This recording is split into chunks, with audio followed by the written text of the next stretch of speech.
Existe um modelo muito citado entre os técnicos do setor de petróleo, que é a chamada curva de Hubert, que é uma trivialidade. Se eu percorro um segmento de uma circunferência, eu sei todo o meu futuro se eu vou continuar na circunferência. Porque eu, sabendo a equação que representa essa circunferência, eu posso calcular onde eu vou estar daqui a tanto tempo. Então, se eu tenho o crescimento da produção, da prospecção, eu posso fazer isso combinando várias coisas, e faço uma hipótese estacionária, que eu já estou num estágio estacionário, onde há entrantes, há alguns que saem, e isso é compensado, há um aumento de consumo de um lado, mas pode haver uma diminuição de um outro. E, portanto, eu consigo projetar. Óbvio, se eu tenho aqui o rabinho de subida, por exemplo, de uma curva gaussiana, que é um sino invertido, é governado por uma equação tipo exponencial, se eu tenho a subida, eu vou projetar para diante, chegar a um pico, que é o formato da curva, e tenho depois a descida. Isso é de uma trivialidade aritmética.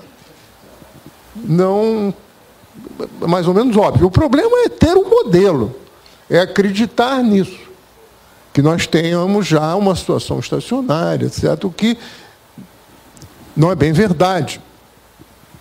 Do lado da produção, a própria descoberta do pré-sal é um acréscimo significativo. Houve outros em outros lugares do mundo, na costa da África. E do lado do consumo, a entrada da China como grande consumidor nos anos recentes, relativamente recentes, já não é mais tão recente, é uma outra modificação. Tem também a Índia, que é um país que está em desenvolvimento, aumentando seu consumo de petróleo. Por outro lado, há novos entrantes, por exemplo, o Irã. Então, a situação não é estacionária, então é meio difícil prognosticar o fim do petróleo. Obviamente, o petróleo tem um limite, já que é um combustível fóssil. O problema é como avaliar esse limite. O gás de folheiro norte-americano, em geral, que é uma outra forma de aumentar a produção de hidrocarbonetos e que também reflete na produção do petróleo. Então, é um pouco difícil afirmar o fim da era do petróleo está próximo. É correto afirmar haverá um pico e um declínio. O difícil é colocar o quando. Ainda mais no caso brasileiro, em que nós temos uma grande ampliação das reservas ou dos recursos, já depende da forma de se enfocar. O problema é que há uma conotação muito ideológica nessa afirmação. É uma maneira de dizer, bem, para que tanta briga em torno do petróleo, do pré-sal, se o petróleo está à beira do fim? É melhor precipitar, vender o que tem, do que acreditar num futuro do petróleo. Aí vem as outras questões. A questão ambiental, em particular o problema do efeito estufa, do aquecimento da atmosfera. Está havendo, por acaso, hoje, em Marrakech, a Conferência do Clima das Nações Unidas, a conferência anual, e que estipula compromissos dos países na redução de suas emissões dos gases do efeito estufa, o principal dos quais é o dióxido de carbono produzido de combustíveis fósseis. aí incluindo os derivados do petróleo e o gás natural. Aí você pode dizer de outro lado, bem, o petróleo pode não acabar por razões físicas, mas ele se tornará obsoleto, porque será proibido a queima de petróleo. E nós temos de recorrer às energias renováveis. Especificamente aos biocombustíveis, embora possamos ter uma substituição de petróleo, além do biocombustível, que é limitado também, embora o Brasil seja privilegiado nesse aspecto, mas podemos também substituí-lo com o uso de carro elétrico, ao invés de carro a gasolina. Mas aí vem o problema. A eletricidade é gerada de alguma fonte primária. Frequentemente, essa fonte primária, aliás, ainda é no mundo importante, o carvão. Tanto na China, mesmo nos Estados Unidos, que tem tido uma substituição por gás natural recentemente acelerada pelo gás não convencional, né, o gás de folhelho, mas, ainda assim, a presença do carvão nos Estados Unidos não é pouca coisa. Então, aí não adianta nada. Adianta porque é mais eficiente o motor elétrico do que o motor de combustão interna. É uma eficiência diferente. O motor de combustão interna fica no limite, no caso da gasolina, abaixo dos 30%. No caso do diesel, um pouco acima. Enquanto que, lá na geração elétrica, as máquinas térmicas, sejam elas turbinas a gás ou ciclos combinados, vão alcançar 45%, 50%, o que é uma vantagem. Mas, ainda assim, não está num horizonte próximo a substituição da frota por carros elétricos. Não é essa a proposta. Há por carros híbridos, que têm um consumo muito melhor de combustível, porque geram um movimento no motor estacionário dentro do carro, a gasolina, a gás natural, e depois esse motor estacionário move um gerador que produz a eletricidade que é consumida na locomoção. Então, há muitas possibilidades. Quando se diz fim da era do petróleo, podemos dizer que tudo isso se soma. Embora seja improvável que essa era do petróleo acabe tão rapidamente. Um dos fatores colocados ainda há pouco na palestra é o uso militar do petróleo. Toda a locomoção militar é movida a petróleo. Os aviões a querosene. Os tanques a diesel. Os navios de guerra, tirando os nucleares, que são restritos, nos Estados Unidos em particular, a porta-aviões e submarinos, os demais são movidos a óleo bunker. Então, a guerra é movida a petróleo.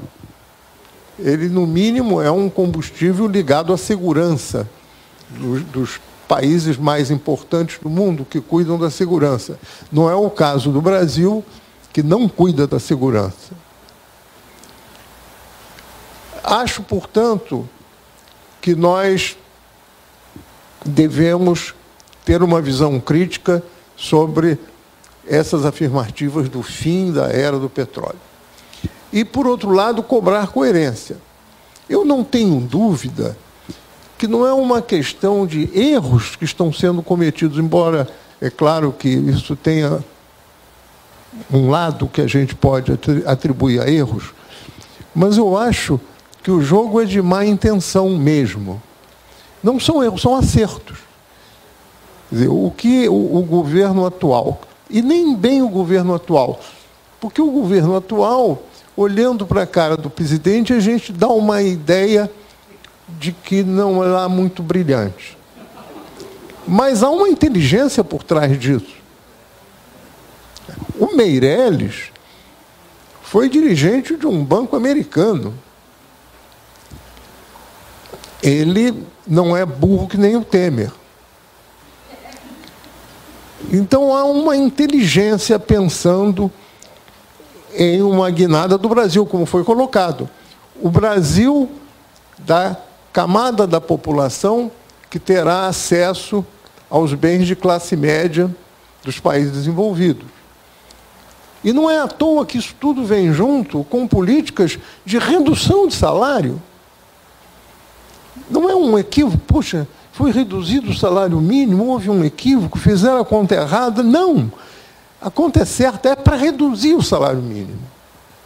É preciso que os pobres fiquem mais pobres. Esse é uma meta, é que não se diz isso. Mas se age dessa forma. No Congresso, por exemplo, quando você vê alguma discussão e alguma oportunidade da oposição atual se expressar, a defesa dos argumentos por parte dos representantes do governo é a mais cruel possível. Quer dizer, é limitar o salário mínimo, porque quando aumenta o salário mínimo, aumenta o custo da previdência social, que está ligado ao salário mínimo, ou outras despesas empresariais. É preciso abaixar o custo do Brasil, é preciso reduzir o custo de produção, é preciso fazer os pobres voltarem à situação anterior, que foi melhorada relativamente no governo Lula e mesmo no governo da Dilma. Melhorou-se a distribuição de renda. Não tanto quanto era desejável, mas de uma maneira concreta, não é? A gente, indo a um aeroporto hoje, vê pobre no aeroporto. Pobre, que eu digo, pessoas fora do segmento da classe média superior, que ocupava os aeroportos. Pobre ia para a rodoviária. Continua vendo, apesar de uma redução, uma paisagem de rodoviária nos aeroportos. Pessoas com travesseiros, coisas ingênuas, que faz parte da pobreza. O pobre tem certas manias. Não é que nem nós. Não bebe uísque, é caro. Tem que beber cachaça. Dá licença para eu beber café. Não despreze a cachaça. Não, ao contrário. A cachaça, às vezes, é mais cara que o uísque, depende da cachaça que você compra. Mas a cachaça que eu estou falando é aquela 51.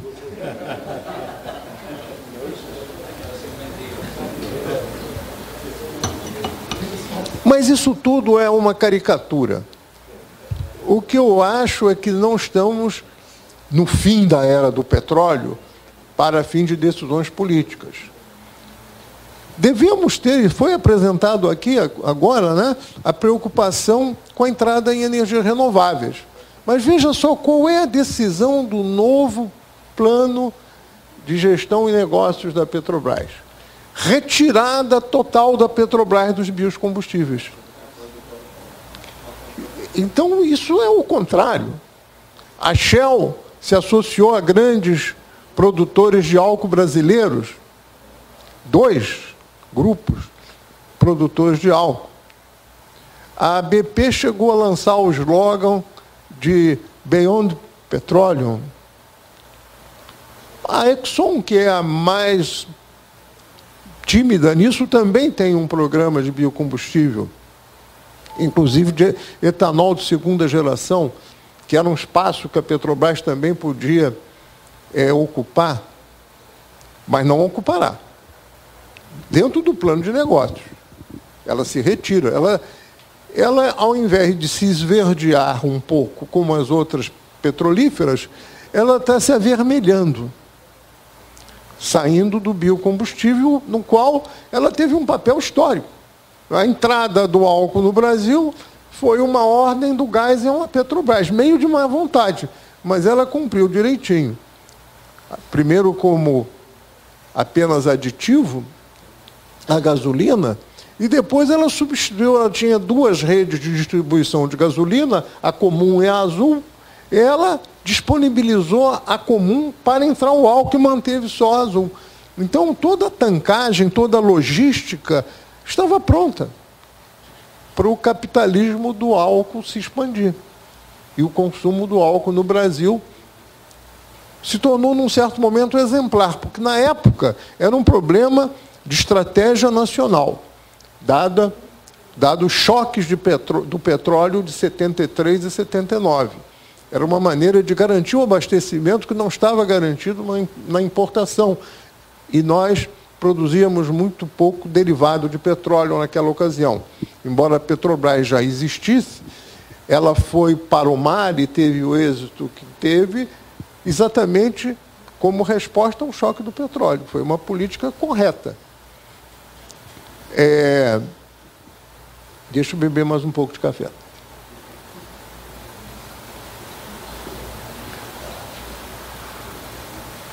Então, a Petrobras teve um papel histórico, que, primeiramente, era uma questão de estratégia nacional. Mas, quando chegou em 1992, e houve a Convenção do Clima decidida aqui no Rio de Janeiro, na Rio 92, o uso do etanol passou a ser um diferencial vantajoso, porque, usando o etanol de cana, você reduz muito as emissões. Quase anula, porque a emissão da queima do álcool é a absorção pelo crescimento da cana-de-açúcar no campo. Ainda mais no caso da cana, porque tem o bagaço. E você, ao destilar o álcool, queima bagaço, que também está no ciclo da cana-de-açúcar. Não é o caso dos americanos, que hoje produzem mais etanol que o Brasil, mas de milho. E no milho queima combustível fóssil para destilar o etanol. Logo, não tem o mesmo efeito quanto a essa questão do efeito estufa. Então, a Petrobras teve um papel pioneiro no biocombustível do Brasil. E agora, onde há uma grande pressão mundial em torno dessa questão, e há um medo, há alguns indícios, como a redução de geleiras permanentes, que podem implicar em aumento do nível do mar, que é o que pior pode acontecer, ainda mais que eu moro no Leblon. Se fosse só a questão das tempestades, era produzir mais guarda-chuvas. Mas não é só isso, não é? Então, há uma pressão internacional. E a Petrobras, exatamente nesse momento, se retira do biocombustível em nome de que nós não somos produtores agrícolas. É uma frase brilhante. Nós não somos produtores agrícolas. Mas quem pensou que fosse? E a Shell é? Então, é uma besterol, é uma coisa... E eu acho ótimo que o Clube de Engenharia tenha essa iniciativa. Nós tivemos um seminário sobre petróleo também há pouco na COP, com o pessoal do SEMPES, para discutir criticamente, como vocês estão fazendo aqui, a nossa situação. Esse nova orientação para o petróleo. O argumento que a gente não pode aceitar é o fim da era do petróleo. Isso é um argumento falso. Embora a gente deva cobrar a coerência de que é interessante uma empresa petrolífera construir o seu futuro se tornando uma empresa energética, que é a tendência de todas elas. E aqui no Brasil, nós vamos na contramão da história. Demos uma marcha ré, ou vamos dar. Mas praticamente está acertado, não é? Porque aqueles imbecis do Congresso votam qualquer besteira. Não há uma capacidade do Congresso de se criar uma maioria parlamentar capaz de bloquear essas medidas que incluem o petróleo, mas não é só o petróleo. Agora, eu acho que o petróleo é muito importante nisso. Eu não acho que toda aquela acusação à Petrobras venha do nada. Embora nós não podemos definir o tal Paulo Roberto, não sei das quantas, que, aliás, está solto. O rei dos ladrões está solto, morando numa bela casa e nem tem mais tornozeleira eletrônica. Está fazendo um acordo de relação com os Estados Unidos. Está fazendo outra coisa. Vai ficar cada vez mais rico. Então, eu não acho que isso aconteceu à toa. Eu acho que um dos fatores que moveu essa estratégia é atingir alguns setores da economia brasileira que os americanos estrategicamente se preocupam com o futuro. E países como o Brasil ou Rússia, os BRICS, temos aí o nosso bom amigo José Carlos de Assis, que é muito preocupado com isso, em preservação dos BRICS, eu acho que é uma das razões para dinamitar o Brasil. Claro que houve internamente grupos políticos que assumiram com gosto isso, não é? Esse grupo do PSDB, que estava no governo Fernando Henrique, e voltou agora influindo muito. O PMDB, novamente, repito o que eu disse há pouco, não é descabido que tenha havido um certo estímulo àquela roubalheira tão violenta que foi descoberta de Barus com Paulo Roberto, aquilo um pouco exagerado. Um certo roubo é endêmico e inevitável. E o capitalismo é o campo da roubalheira. Há roubo, inclusive, entre empresas privadas, um que vende para o outro uma coisa estragada para ver se cola. Então, a roubalheira é do capitalismo. Vai fazer reatores nucleares, isso dá para fazer. O que é isso? Então, eu especulo que tenha havido... eu estimulo que tenha havido um estímulo de agente secreto. Eu tenho um colega que, quando se formou no MIT como PhD em engenharia nuclear, ele foi convidado a ser agente do CIA no Brasil, sem prejuízo de qualquer coisa que ele desejasse fazer. Ele só ia ganhar um adicional e ia fornecer informações. Aliás, o Temer foi informante da Embaixada Americana, que ele não é tão burro assim. Então, é possível que tenha havido uma ação estimulada. E como é? O Moro, eu acredito que ele é um agente não remunerado. Ele vai aos Estados Unidos, volta dos Estados Unidos, faz seminários não sei aonde.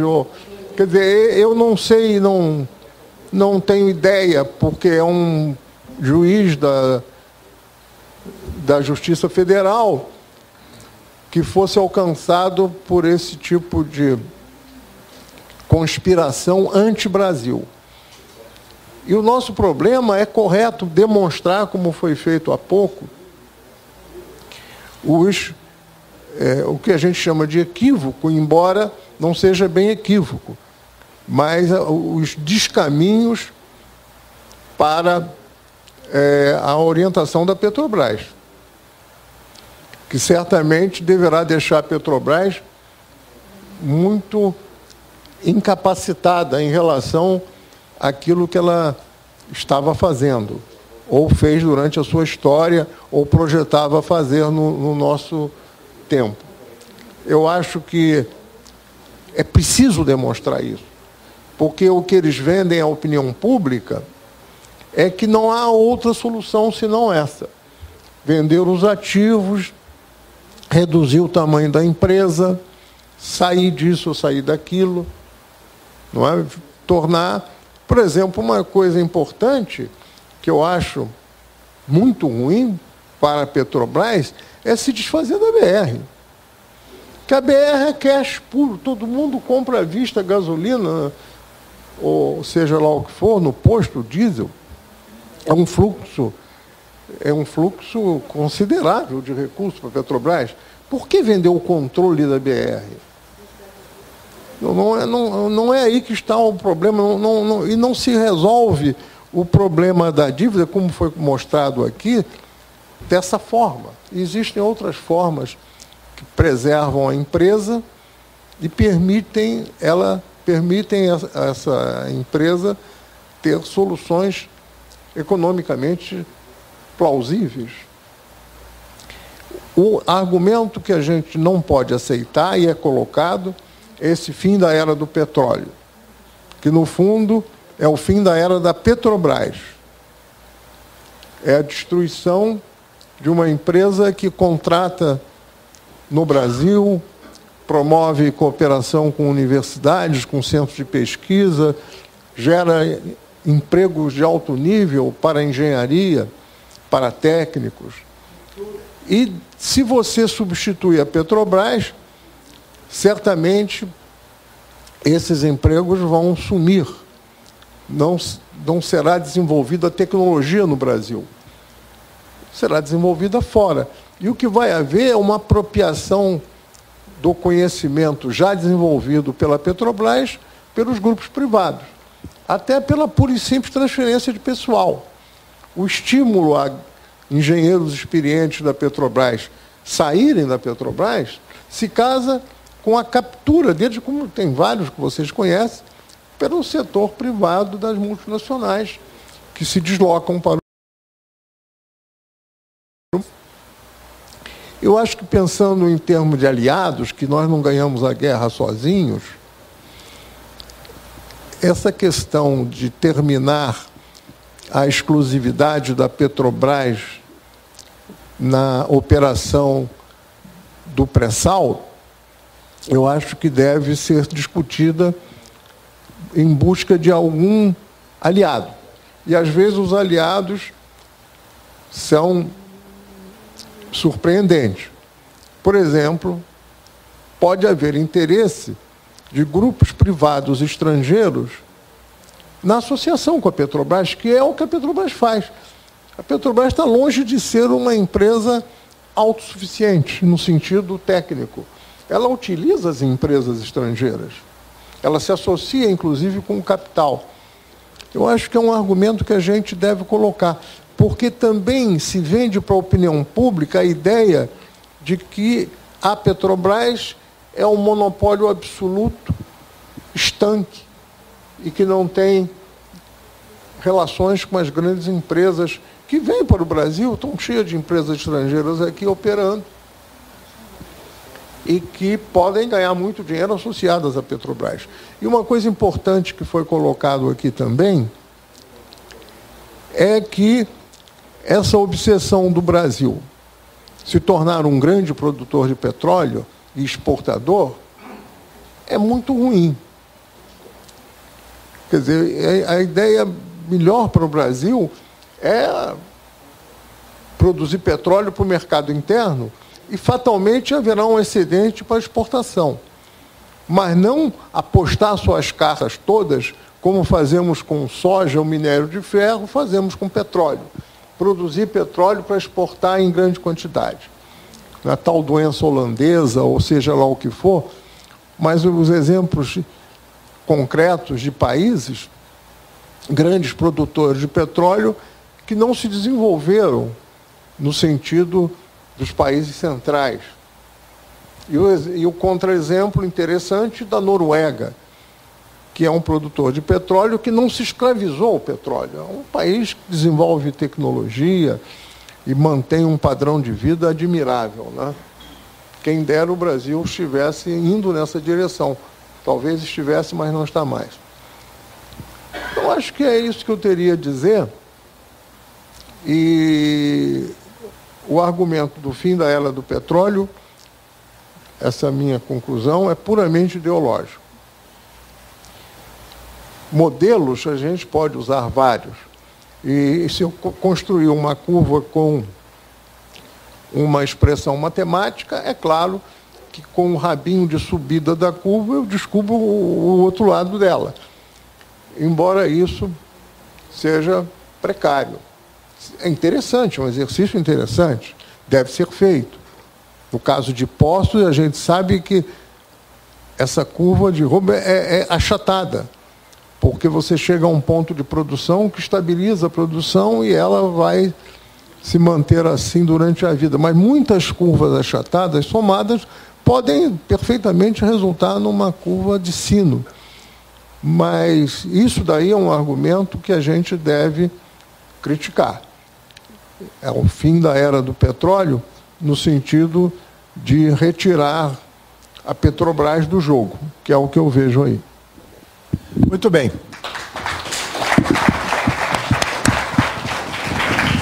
Sebastião.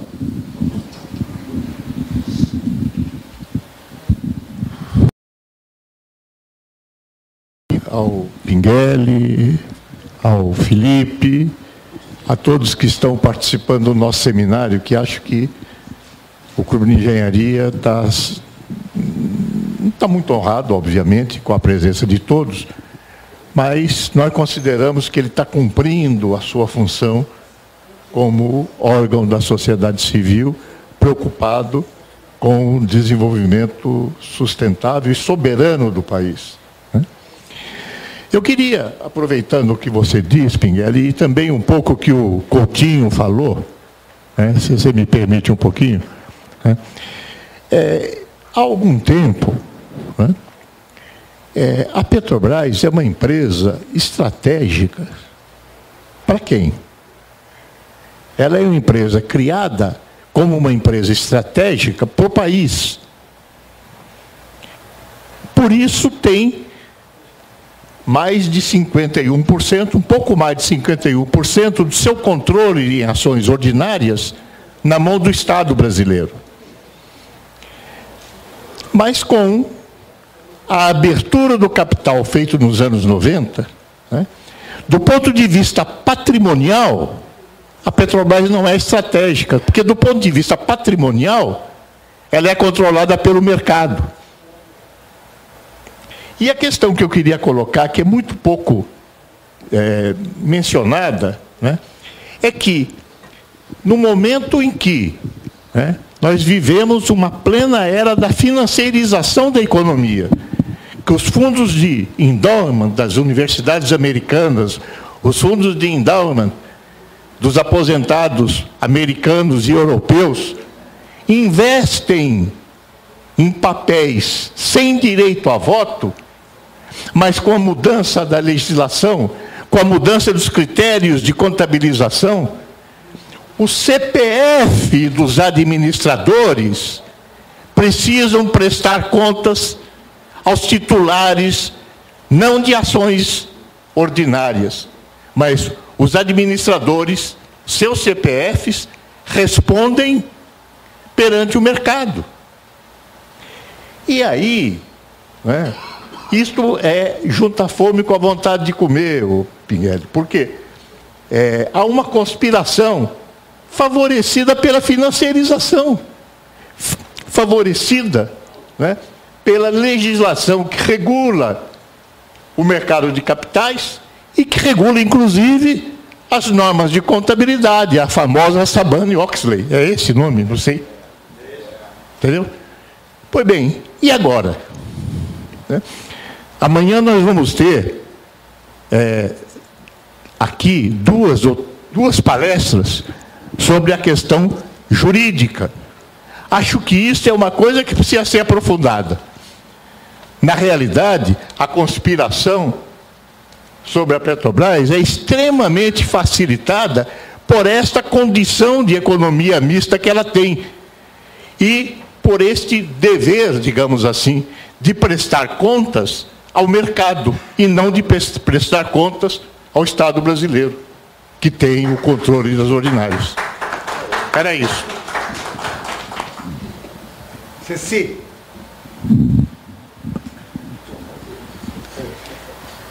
Pinguelli, não só no Brasil, mas no exterior, existe a consciência, no meio acadêmico principalmente, de que à medida que a desnacionalização do aparelho produtivo aumenta também a fragilidade do Estado Nacional. Quer dizer, em várias ocasiões do século, que passou do século XX, os autores disseram, é impossível um Estado comprometido. Eu nem vou falar a palavra soberania, porque soberania é uma palavra abstrata que para o povo não diz nada. E eu acho que nós temos que aprender a falar de uma maneira que o cidadão mais simples também nos entenda. O povo quer a escola grátis, o povo quer a saúde grátis, o povo quer o Minha Casa Minha Vida, o povo quer o restaurante popular. Na verdade, essas são obrigações mínimas de um Estado que já atingiu a renda média, como o brasileiro, no século XXI. Ou seja, necessidades básicas atendidas. Agora, à medida que o capital estrangeiro avança no setor produtivo, e não é um capital estrangeiro qualquer, as ações da Petrobras no estrangeiro, elas têm um representante com nome e endereço, que é JP Morgan, entre outros, por exemplo. O JP Morgan, ele domina setores do Brasil há mais de um século. O Citibank também está aí. Enfim, são grandes atores com pretensões a comando da economia mundial. Não é verdade? Eu me pergunto se a universidade, porque você aqui, para mim, é antes um representante da universidade e uma parte seleta da universidade, porque é dedicada à engenharia, à produção, a tecnologias, se ela em algum momento percebeu, e principalmente a chegada do Dr. Meirelles como presidente do Banco Central, que nós estávamos entrando por um caminho absolutamente suicida.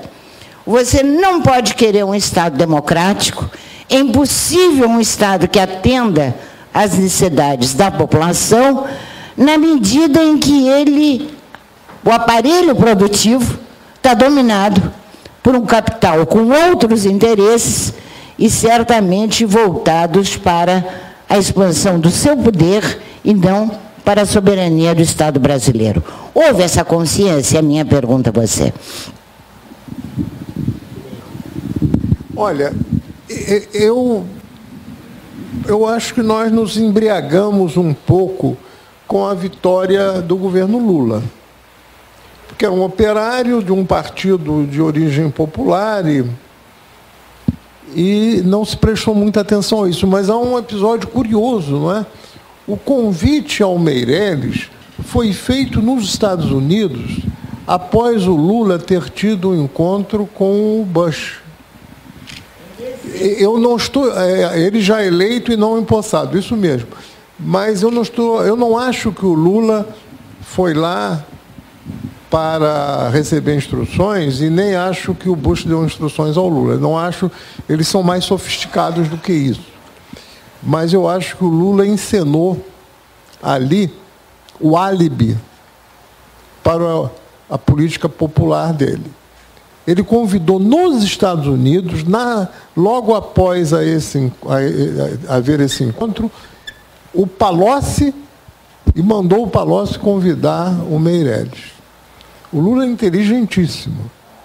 E a opção que ele fez foi não brigar com o setor financeiro e procurar uma política de melhoria das condições dos mais pobres, como também uma política externa com mais independência. Ele expandiu muito o ensino superior no Brasil, o ensino público, não é? Os números são impressionantes, criou várias universidades, institutos tecnológicos, né? Os Cefetes. Então ele focou e deu a alma para o diabo no aspecto do sistema financeiro. Ele procurou não contrariar esses grandes interesses. Aliás, ele falava nos seus discursos, nunca esses caras ganharam tanto dinheiro como estão ganhando. Mas eu acho que nós não prestamos atenção na história do Meirelles. Eu tenho a impressão que a universidade comeu mosca. Mas havia uma embriaguez da esquerda brasileira, dos meios intelectuais, não é? A eleição do Lula fez com que nós não observássemos em detalhe a formação do governo. É claro que havia uma esquerda que colocou essas questões, mas na universidade em geral, eu acho que foi muito pouco repercutido estranho convite ao Meirelles, né? O Palocci era um político do PT, embora com ideias neoliberais já. Mas o Meirelles era um deputado eleito pelo PSDB, um ex-dirigente do Banco Boston. Então, para mim, é uma traquinagem do Lula. Era uma tentativa de ter o álibi para não mandarem matar ele, porque os americanos matam. Né? Veja lá o Allende. O Getúlio não foi morto pelos americanos, mas quase. Não é? Quando a gente olha hoje em dia os relatórios da política americana do tempo, seja do Getúlio, seja do golpe de 64, o golpe de 64 é mais concreto, mais recente, eles tinham realmente, olha, tem que tirar o João Goulart. Eles trocavam correspondência. A Embaixada Brasileira tem aquele canal curta que passa um documentário muito explícito sobre isso, da documentação das instruções que tinha que tirar o Goulart, não podia ficar. E eu acho que houve tudo isso também com a Dilma agora. Tem que tirar a Dilma. E deram as instruções dele. Nós vamos um belo dia ver eu não, que já estou velho, mas alguém verá num canal de televisão a história do golpe de 2016. Provavelmente vai haver a mão dos americanos nisso daí. Muito bem. Muito bom. Com isso, nós encerramos o seminário por hoje. E amanhã continuamos. Deixa eu só ler para vocês. Às 9h30, o impacto da Lava Jato na construção naval. Boa noite a todos. Muito obrigado.